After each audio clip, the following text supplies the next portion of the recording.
اجمعین نے بھی بغیر کسی چوں چرا کے، بغیر کسی حجت بازی کے، بغیر کسی بحث میں پڑے اسی وقت تبدیلی کر لی۔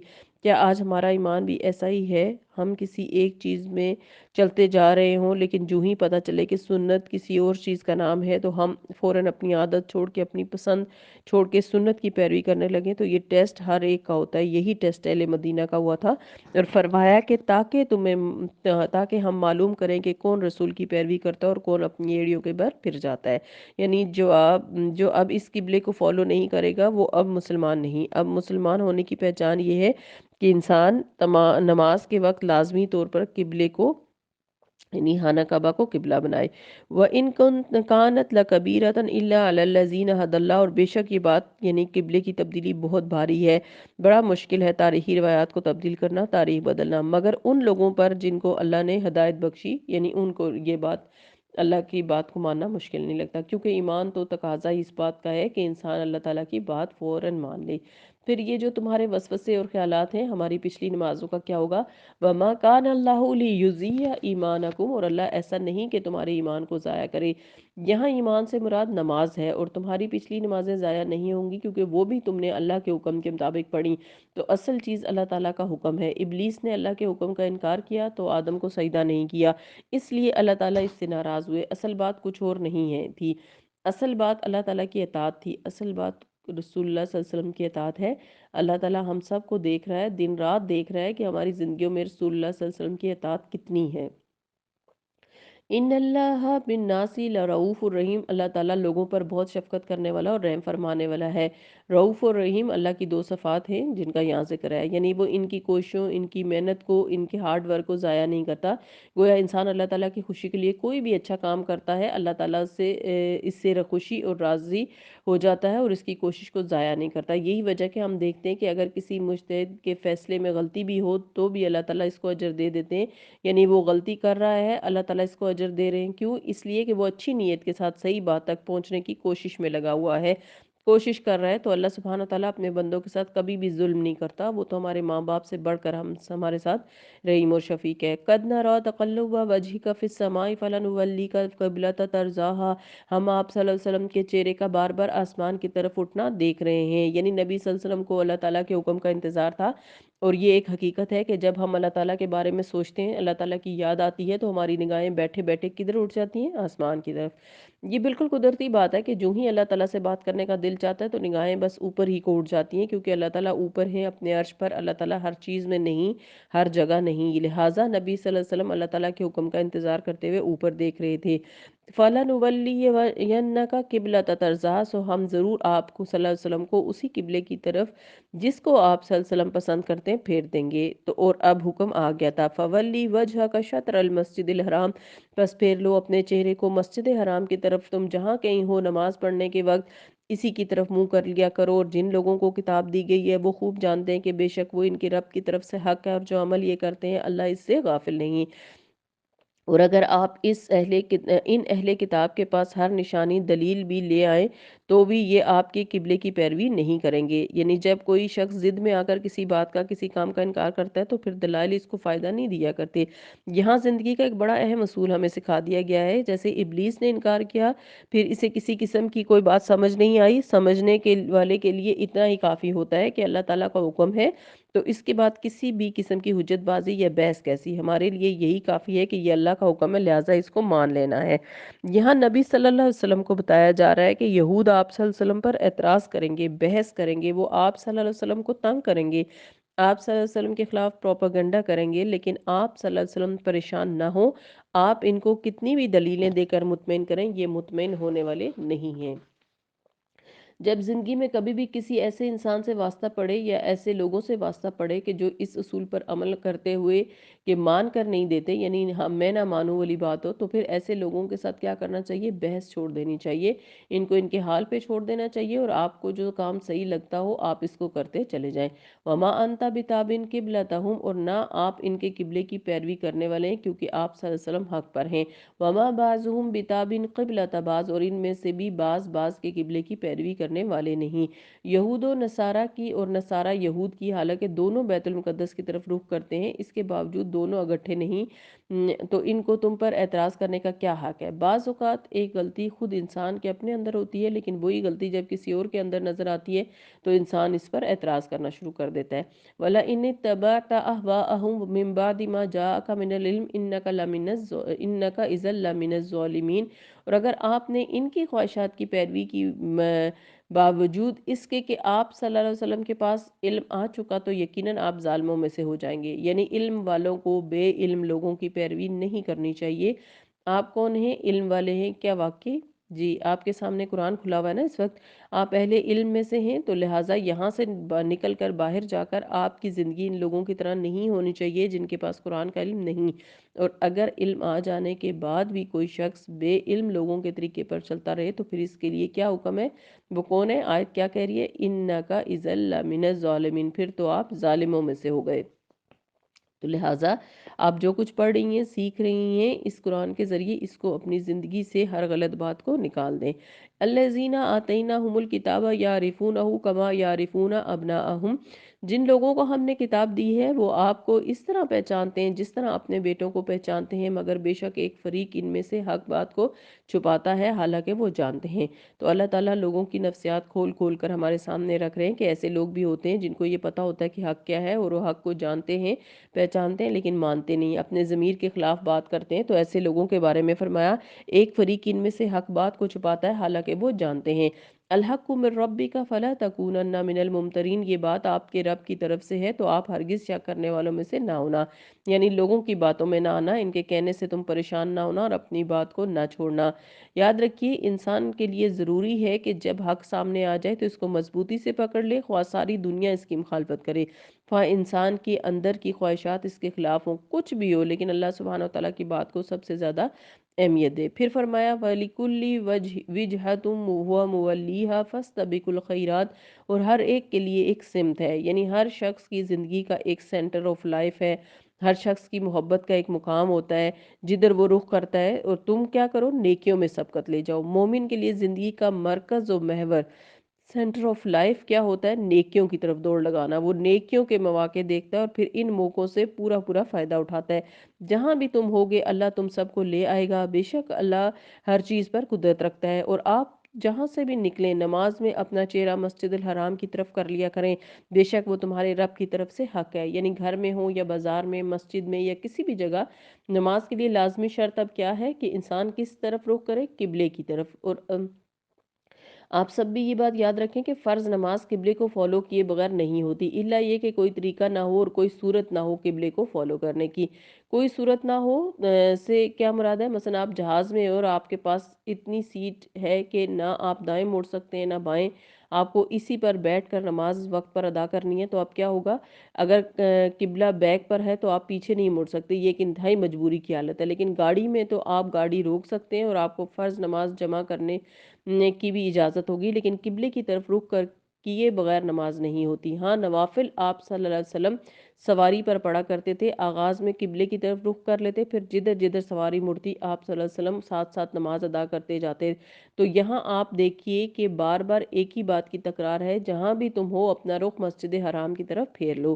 وَإِنَّهُ لَلْحَقَّ مِن رَبِّكَ، بے شک وہ تمہارے رب کی طرف سے حق ہے، اور جو عمل تم کرتے ہو اللہ اسے غافل نہیں۔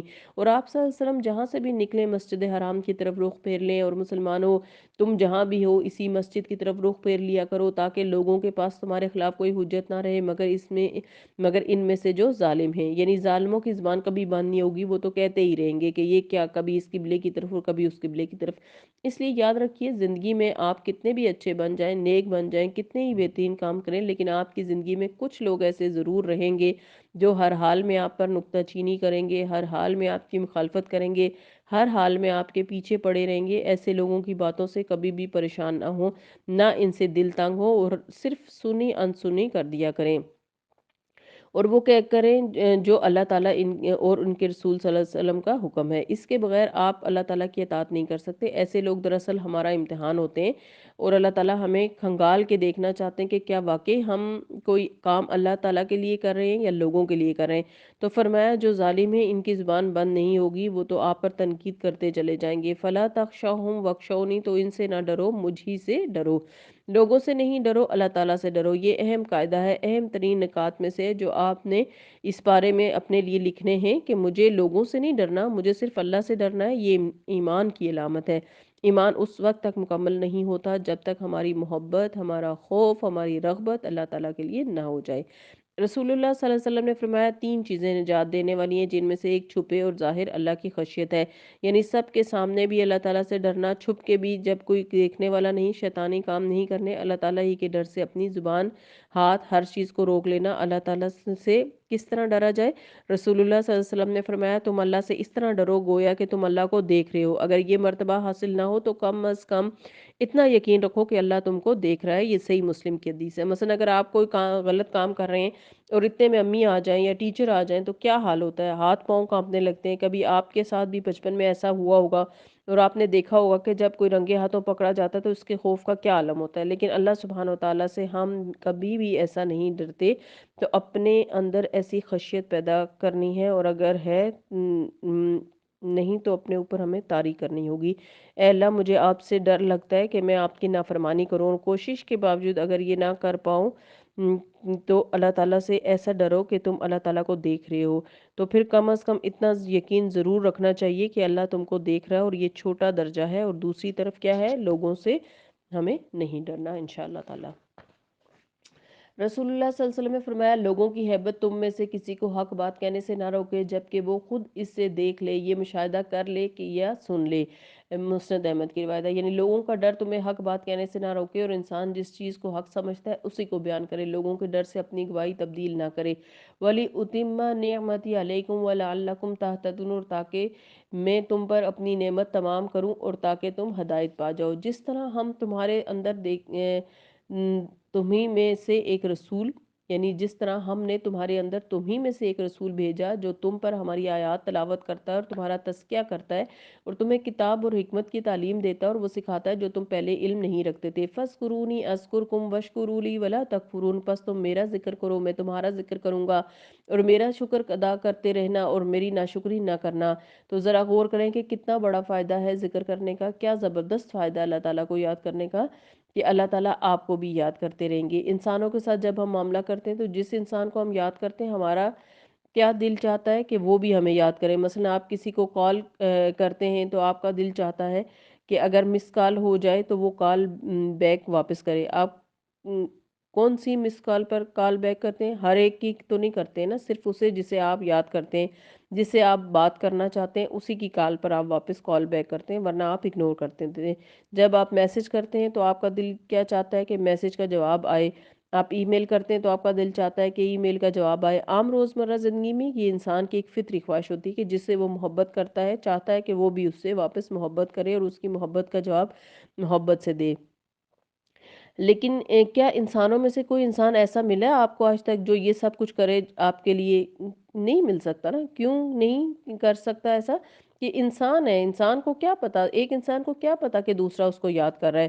تو ہر انسان سے کبھی نہ کبھی آپ کو ضرور مایوسی ہو جاتی ہے، لیکن ایک ہستی ایسی ہے جس سے آپ کو کبھی بھی مایوسی نہیں ہو سکتی، اور جس کو یاد کرتے ہی وہ آپ کو یاد کرنے لگتا ہے، جس کو آپ یاد کریں وہ فوراً آپ کو یاد کرے۔ وہ کون ہے؟ فَاذْكُرُونِي أَذْكُرْكُمْ، اس سے سچی بات اور کسی کی ہو نہیں سکتی۔ نبی صلی اللہ علیہ وسلم نے فرمایا اللہ تبارک و تعالیٰ فرماتے ہیں اے ابن آدم جب تم اکیلے میں میرا ذکر کرتے ہو تو میں اکیلے میں تمہارا ذکر کرتا ہوں، اور جب تم مجلس میں میرا ذکر کرتے ہو تو میں تمہارا ذکر اس سے بہتر مجلس میں کرتا ہوں جس میں تم میرا ذکر کرتے ہو۔ اس سلسلۃ الصحیحہ کی حدیث ہے۔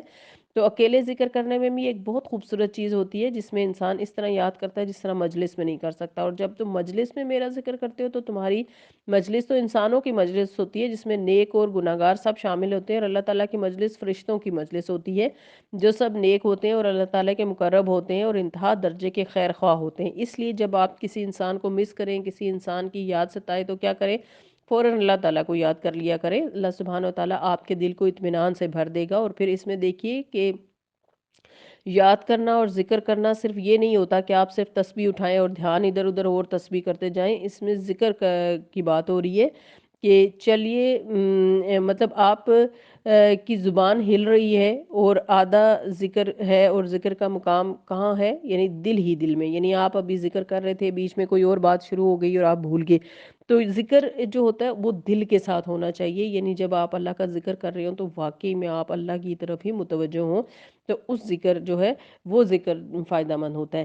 جب ہم کسی انسان کا ذکر خیر کرتے ہیں تو کیا کرتے ہیں؟ اس کی صفات اور اس کی خوبیوں کو یاد کرتے ہیں. تو جب اللہ تعالیٰ کو یاد کرتے ہیں تو کیا کرنا چاہیے؟ اللہ سبحانہ و تعالیٰ کے اچھے اچھے ناموں کے ساتھ، اچھی اچھی خوبیوں کے ساتھ، اچھی صفات کے ساتھ اس کو یاد کرنا چاہیے. تو پورے قرآن مجید میں آپ نے اسماء حسنہ کو ہائی لائٹ کر کے الگ الگ روزانہ لکھنا ہے، اور قرآن مجید کی تلاوت کرتے وقت بھی ان کے اوپر توجہ رکھنی ہے. ہو سکے تو خاص رنگ کے ساتھ سارے ناموں کو ہائی لائٹ کر لیں. جب آپ تلاوت کریں تو بغیر کسی محنت اور کوشش کے آپ کو دھیان آ جائے گا. اللہ تعالیٰ کو یاد کرنا ہے، صرف چند کلمات کا پڑھنا ہی نہیں ہوتا، بلکہ کیا ہوتا ہے؟ اللہ تعالیٰ کی صفات کو یاد کرنا، اللہ تعالیٰ کی خوبی کو، وہ بہت ہی بڑا مہربان ہے، رحیم ہے، قدردان ہے، کن کہہ کر سب کچھ کر لیتا ہے، سب سے بڑا ہے، ساری طاقت اس کے پاس ہے، وہ بار بار ہمارے گناہ بخشتا ہے، وہ ہم کو رزق دیتا ہے. یہ ہماری چیزیں، ساری چیزیں اسی کی دی ہوئی ہیں. وہ بہت شفقت کرنے والا ہے. یہ تمام چیزیں آپ یاد کر لیں. پھر یہ ذکر کا طریقہ بھی آنا چاہیے، محض لفظی ذکر کافی نہیں ہوتا. رسول اللہ صلی اللہ علیہ وسلم نے فرمایا، تم لوگ اللہ کی عظمت کا جو ذکر کرتے ہو، یعنی تسبیح، سبحان اللہ، تحلیل، لا الہ الا اللہ، تحمید، الحمدللہ کے الفاظ کہتے ہو، وہ عرش کے ارد گرد چکر لگاتے ہیں. ان کی ایسی بنبناہٹ ہوتی ہے جیسے شہد کی مکھیوں کی بنبناہٹ. وہ اپنے کہنے والے کا اللہ کے دربار میں ذکر کرتے ہیں. کیا تم نہیں چاہتے کہ اللہ کے دربار میں تمہارا ذکر ہو؟ سنن ابن ماجہ کی یہ حدیث ہے. یعنی اللہ سبحانہ تعالیٰ کی کسی صفت کا ذکر کرتے ہوئے سبحان اللہ والحمدللہ ولا الہ الا اللہ واللہ اکبر پڑھتے ہوئے ہمارا ذہن جو ہے وہ بالکل اللہ کی طرف مرکوز ہونا چاہیے. ہمیں یہ سوچنا چاہیے کہ یہ تسبیحات عرش کے گرد جو ہیں اس وقت طواف کر رہی ہیں. تو اس لیے کثرت سے ذکر کرتے رہنا چاہیے، اٹھتے بیٹھتے، خصوصاً سبحان اللہ والحمدللہ ولا الہ الا اللہ واللہ اکبر. اور پھر ذکر کے ساتھ ساتھ شکر. شکر کس چیز کا نام ہے؟ تکبر کا. وشکروا لی ولا تکفرون، اور میرا شکر ادا کرو، میری ناشکری نہ کرو. یعنی تکبر سے بچنا اصل میں شکر ہے. یا ایھا الذین آمنوا استعینوا بالصبر والصلاۃ، اے لوگو جو ایمان لائے ہو، صبر اور نماز سے مدد طلب کرو، بے شک اللہ صبر کرنے والوں کے ساتھ ہے. تو یہ حکم پچھلے پارے میں بھی آیا تھا اور دوبارہ آ رہا ہے، لہٰذا اسے بھی اپنی عادت بنا لیں. زندگی کی مشکلات سے نپٹنے کے لیے صرف اللہ کی ہی سے مدد چاہیں. ایاک نعبد و ایاک نستعین. اور پھر صبر کے ساتھ، انتظار کے ساتھ، منفی رد عمل ظاہر کیے بغیر جلدی نہ کریں کہ میں نے اتنی دعائیں کی ہیں اور کوئی دعا قبول ہی نہیں ہوتی. تو جب بھی کوئی تکلیف ہو، چھوٹی ہو بڑی ہو، فوراً مصلے پر کھڑے ہو جائیں. لوگوں سے قصے کہانیاں کر کے وقت ضائع کرنے کے بجائے اللہ سبحانہ و تعالیٰ کی طرف راغب ہوں، اور اگر وقت بچے تو کسی انسان سے اپنا غم بتا سکتے ہیں. ورنہ پیغمبروں کا طریقہ تو یہی رہا ہے کہ سورہ یوسف میں آتا ہے کہ یعقوب علیہ السلام کیا کہا کرتے تھے؟ انما اشکو بثی و حزنی الی اللہ، میں اپنے غم اور دکھ کی فریاد تو اللہ سے کرتا ہوں، کیونکہ اللہ سے بڑھ کے کون ہمیں جانتا ہے. ان اللہ مع الصابرین، بے شک اللہ تعالیٰ صبر کرنے والوں کے ساتھ ہے. اور جو لوگ اللہ کی راہ میں مارے جائیں، ان کے بارے میں یہ نہ کہو کہ وہ مردہ ہیں، بلکہ وہ زندہ ہیں. یعنی مرنے کے بعد انہیں ایک اور زندگی مل جاتی ہے، لیکن یاد رکھیں کہ وہ زندگی اس زندگی سے بہتر ہے جو ہم گزار رہے ہیں. وہ ایک الگ جگہ کی زندگی ہے. وہ دنیا میں گھوم پھر نہیں رہے، ان کی روحیں یہاں نہیں بھٹک رہی، وہ جنت میں ہیں، لیکن تم کو اس کا شعور نہیں. اور ہم ضرور تم کو آزمائیں گے، بھوک، خوف، مال، جانوں اور پھلوں کے نقصان سے. وَلَنَبْلُوَنَّكُمْ، اور ہم ضرور تم کو آزمائیں گے. تو یہ کس کو کہا جا رہا ہے؟ مجھے بھی کہا جا رہا ہے، آپ کو بھی. اور یہ ضرور ہوگا، وَلَنَبْلُوَنَّكُمْ، ضرور آزمائیں گے تم کو. امتحان تو ضرور ہوگا، ہر شخص کا ہوگا. ہر شخص کی زندگی میں تکلیفیں اور پریشانیاں آئیں گی. اس لیے شاید ہی آپ کسی شخص کو جانتے ہوں جو کسی پریشانی کا ذکر نہ کرے. آپ کسی کے پاس بیٹھ جائیں، تھوڑی دیر میں ہی اپنے غم اور تکلیف کی داستان ضرور آپ کو سنانے بیٹھ جائے گا. کیونکہ اللہ تعالیٰ نے وعدہ کیا ہے نا کہ یہ تو ہو کر رہے گا، تو وہ ضرور آزمائے گا تمہیں خوف سے. یعنی دشمن کا خوف ہو سکتا ہے، موت کا خوف ہو سکتا ہے، بیماری کا خوف ہو سکتا ہے، بھوک سے. یعنی کبھی تو مال ہو سکتا ہے نا کہ آپ کو شدید بھوک لگی اور کھانے کو کچھ نہ ہو. مال کی کمی ہو سکتی ہے، جو آپ نے کاروبار میں پیسہ لگایا یا کسی کو دیا وہ واپس نہیں مل رہا. جانوں کی کمی، یعنی کوئی پیارے مر سکتے ہیں ہمارے، بیماریاں آ سکتی ہیں اور آتی ہیں. کوئی شخص بھی آج کل صحت مند نہیں ہے. اور پھلوں کی کمی،